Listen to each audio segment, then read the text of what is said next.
ETF index mutual funds నేర్చుకుని stock మార్కెట్లో రాణించాలనుకుంటున్నారా? వెంటనే ఈ నెంబర్కి కాల్ చేయండి.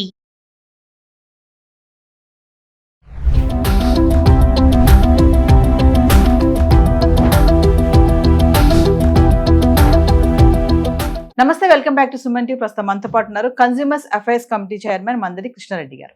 నమస్తే సార్. నమస్తే అమ్మా. సార్, అమెరికాలో లాస్ ఏంజల్స్ లో స్పర్మ్ రేస్ ఏంటి అసలు? చప్పట్లు కొడతారంట, దానివల్ల ఒక అవేర్నెస్ క్రియేట్ చేస్తారంట. ఎందుకు ఏప్రిల్ 25వ తారీఖున ఇది నిర్వహించబోతున్నారు లాస్ ఏంజల్స్ లో? అసలు ఏంటి స్పర్మ్ రేస్ అంటే ఏంటి? ఇది ప్రపంచంలో మొట్టమొదటిసారిగా జరుగుతున్న రేస్ అమ్మా. ఇది రేస్ అంటే వ్యక్తులు పరిగెత్తరు. ఇక్కడ స్పర్మ్ అంటే వీర్యకణం. స్పర్మ్స్ అంటే వీర్యకణాలు అంటారు వీటిని. వీర్యకణాల్లో కణం యొక్క స్పీడ్ని బట్టి అది చొచ్చుకుపోయే అవకాశం ఉంది. అంటే మహిళల యొక్క గర్భానికి కారణమయ్యేటువంటి ఆ గుడ్డులోకి చుట్టుకుపోతుంది. అంటే మహిళా బీజాల్లోకి చొచ్చుకుపోయి అక్కడ కొన్ని వేల కణాలు ప్రయత్నం చేస్తే దాంట్లో ఒక్కటి మాత్రమే లోపలికి వెళ్ళిపోతుంది. ఆ ఒక్కటి వెళ్ళినా కూడా పిల్లలు పుట్టే అవకాశం ఉంది. 2 వెళితే 2 పిల్లలు పుట్టే అవకాశం, లేదా దానికి గమనించినటువంటి సెక్స్ గమనించిన ఉంది. దీనికి ముఖ్యమైన కారణం ఎందుకు ఈ రకంగా ఉందంటే వీర్య కణాల యొక్క శక్తి తగ్గిపోతుంది, దాని యొక్క స్పీడ్ తగ్గిపోతూ ఉంది. అంటే మహిళల యొక్క బీజాల్లో ప్రవేశించగలిగే శక్తి దానికి లేకపోతే అది జస్ట్ కొన్ని గంటలు మాత్రమే ఉంటుంది అక్కడ కణం, అక్కడ మహిళా బీజం. ఆ టైం లోపల గుడ్డు లోపలికి ఇది ప్రవేశించలేకపోతే ఆటోమేటిక్గా ఆ తర్వాత తెలుసుగా మహిళలకు సంబంధించిన నెలసరి వచ్చినప్పుడు అది పూర్తి అయిపోయి బయటకు ఎప్పుడైతే వస్తుందో ఇంకా అది పనికిరాదు, అది సంతానోత్పత్తికి పనికిరాని పరిస్థితి ఏర్పడుతుంది.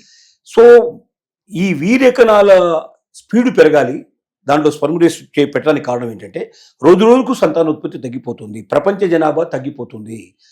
ప్రపంచంలో ఇప్పుడు మొత్తం ముసలి వాళ్ళు ఎక్కువ ఉంటున్నారు, వయసు వాళ్ళు లేరు.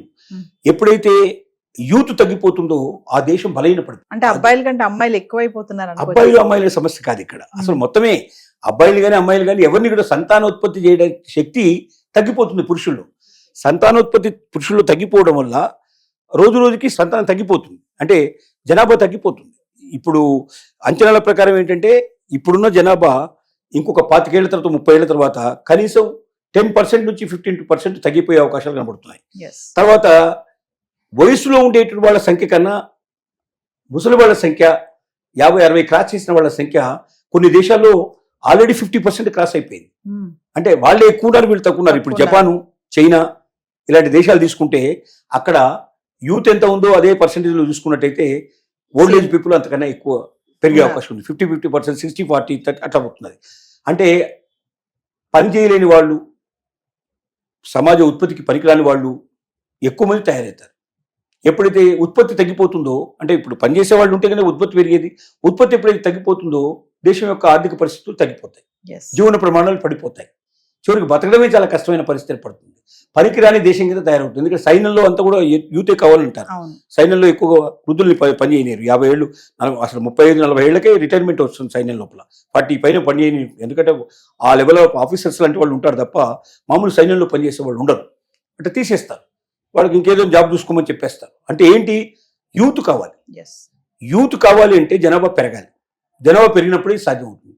కానీ ఇప్పుడున్న పరిస్థితుల్లో డ్రగ్స్ అలవాటు అయిపోయి, పర్యావరణ పరిస్థితులు సరిగ్గా లేకపోవడం వల్ల, చాలామందికి దురలవాట్లు ఎక్కువ పెరగడం వల్ల, వర్కాలికలిగా మారిపోయి కొంతమంది దాని మీదే పూర్తి ధ్యాస పెట్టడం వల్ల, తర్వాత మార్నింగ్ షిఫ్ట్లు, ఈవినింగ్ షిఫ్ట్లు, భార్యకేమో ఒక షిఫ్ట్ ఉంటుంది, భర్తకి ఇంకో షిఫ్ట్ ఉంటుంది. భర్త వచ్చినప్పటికే భార్య వెళ్ళిపోతుంది, భార్య వచ్చినప్పుడు భర్త వెళ్ళిపోతాడు.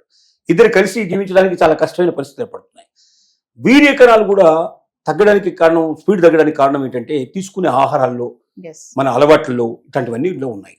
మనం ఉండే వాతావరణ పరిస్థితిని బట్టి మనం దానికి తగినట్టు కొన్ని వ్యాయామాలు చేయడం కానీ, కొన్ని రకాల మంచి ఆహార పదార్థాలు తీసుకోవడం కానీ, ఇలాంటివి కొన్ని మనం అలవాటు చేసుకోవాల్సిన పరిస్థితి ఉంది. కాబట్టి వీటన్నిటిని దృష్టిలో పెట్టుకొని ప్రపంచ జనాభా రోజు రోజుకి క్షీణించడం వల్ల, యూత్ పర్సంటేజ్ తగ్గిపోవడం వల్ల, ప్రపంచ పరిస్థితులే తలకిందులయ్యే పరిస్థితులు ఏర్పడటం వల్ల ఆర్థిక పరిస్థితులు కానీ, జీవన ప్రమాణాలు కానీ పడిపోయే పరిస్థితి ఏర్పడుతుందనే ఉద్దేశంతో దీని నుంచి బయటపడడానికి ఒక ప్రయత్నంగా స్పర్మ్ రేస్ అనేటువంటిది ఏప్రిల్ 25 రోజున మనకు లాస్ ఏంజల్స్ లోపల, అమెరికా లోపల దీన్ని ఒక పోటీ ఏర్పాటు చేస్తున్నారు.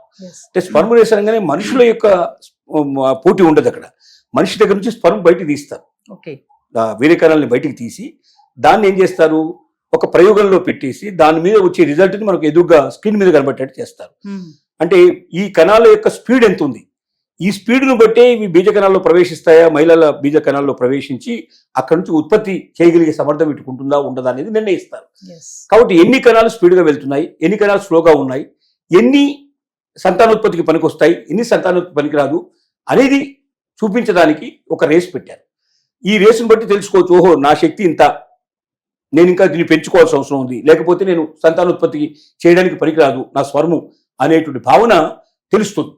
ఇది ఒక్క లాస్ ఏంజల్స్కే కాదు, భవిష్యత్తులో దీన్ని స్పర్మ్ రేస్ పెట్టారు ఇక్కడ అందరూ చూపిస్తున్నారు. కానీ రేసు లేకుండా ఏం చేస్తారంటే దీన్ని మామూలుగా డాక్టర్లు తీసి పరీక్ష చేసి చెప్తారు మనకు. ఇప్పుడు మనం ఎక్కడైనా సంతానోత్పత్తి కేంద్రాలు ఉంటాయి, చాలా సంతాన లేమి ఉందా మీకు, సంతాన సౌభాగ్యం కలిగిస్తామని చెప్పి చాలా వరకు ఇట్లాంటి హాస్పిటల్స్ కొన్ని తయారైనాయి. అక్కడ చేసే పని ఏంటంటే టెస్ట్ చేసి ఆ స్పర్మ్ యొక్క కెపాసిటీ ఉందా లేదా, అంటే ఉత్పత్తి చేయగలిగే బిడ్డను ఉత్పత్తి చేయగలిగేటువంటి శక్తి దానికి ఉందా లేదని చెక్ చేస్తారు. ఇప్పుడు మన దగ్గర అన్ని చోట్ల జరుగుతున్నాయి.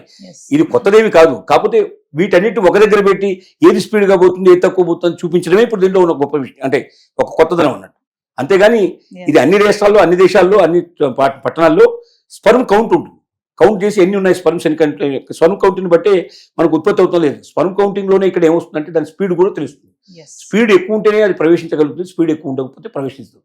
అది అక్కడికి చేరంగానే ఆ స్పీడ్ ఉంటేనే లోపలికి ఎంటర్ అవుతుంది, లేకపోతే బయటే చచ్చిపోతుంది, అక్కడితో క్లోజ్ అయిపోతుంది దాని పని.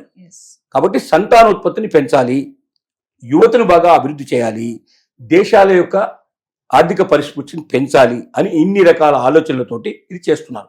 కాబట్టి యువత దీన్ని బట్టి ఏమర్థం చేసుకోవాలంటే, మనం యువకులమే కాబట్టి ఏదైనా తినేస్తాం, ఏదైనా తాగేస్తాం, ఎలాంటి డ్రగ్స్ అయినా ఉపయోగించుకుంటాం. సిగరెట్, తంబాకు, గింబాకు ఇవన్నీ మనకు తెలిసిన విషయాలు. ఎన్ని ఉన్నాయో అన్నీ ఉన్నాయి. గంజాయి ఉంది ఇవాళ, ఇంకా చెరస్ లాంటివి ఉన్నాయి, ఇంకా రకరకాలుగా విపరీతంగా మార్కెట్లో ప్రవేశిస్తున్నాయి. ఏది పడితే తిని ఏది పడితే తాగితే నాకు సంతానం అని రాదు, నా యొక్క స్పర్ము ఆ స్పీడ్లో పోదు, నేను సంతానం చేయడానికి, సంతానం ఉత్పత్తి చేయడానికి పనికిరాని వాడిని అయిపోతాను, అంటే నా కుటుంబాన్ని భవిష్యత్తులో పెంచుదల ఉండదు, నాతోటి నా కుటుంబం అంతమైపోతుంది. ఇన్ని విషయాలు ఆలోచించాలి. మనం తినేటప్పుడు, తాగేటప్పుడు, మనం చెడు అలవాట్లు చేసుకునేటప్పుడు నా భవిష్యత్తును నేను నాశనం చేసుకుంటున్నాను అనే విషయం ప్రతి యువకుడు గ్రహించి, యువతులలో కూడా కొన్ని లోపాలు ఉన్నాయి, యువతులు కూడా సరి చేసుకోవాల్సి ఉంటాయి. కాబట్టి యువకులు నేర్చుకోవాల్సింది ఏంటంటే, ఇక్కడితోటే కాదు, నా భవిష్యత్తు, నా కుటుంబం, ఈ కుటుంబానికి మళ్ళీ నేను రిప్లికా ఇవ్వడం. నేను నా పిల్లల్ని నేను ఇస్తే ఆ పిల్లలు ఈ దేశానికి పనికొస్తారు. ఆ పిల్లల ద్వారా నేను చేసేటువంటి ఒక మనిషి జీవితంలో ఉండేది ఏమిటి, ఇదే కదా. మామూలుగా మనం బతకడం, తర్వాత మన కుటుంబాన్ని పెంచడం, ఆ కుటుంబానికి కూడా ఒక రేపు ఆధారం ఉండేటట్టుగా అది కూడా భవిష్యత్తులో బతికేటట్టు చేయడం వల్ల మన జీవితం సాఫల్యం అవుతుంది. సంతానోత్పత్తి లేకుండా ఉండేటువంటి జీవితం ఎంతోమంది ఉండొచ్చు, నేను కాదని చెప్పను. కానీ వాళ్ళు అంత సంతృప్తిగా, పిల్లలు కలిగి వాళ్ళు ఉన్నంత సంతృప్తిగా ఉండలేని పరిస్థితి పడదు.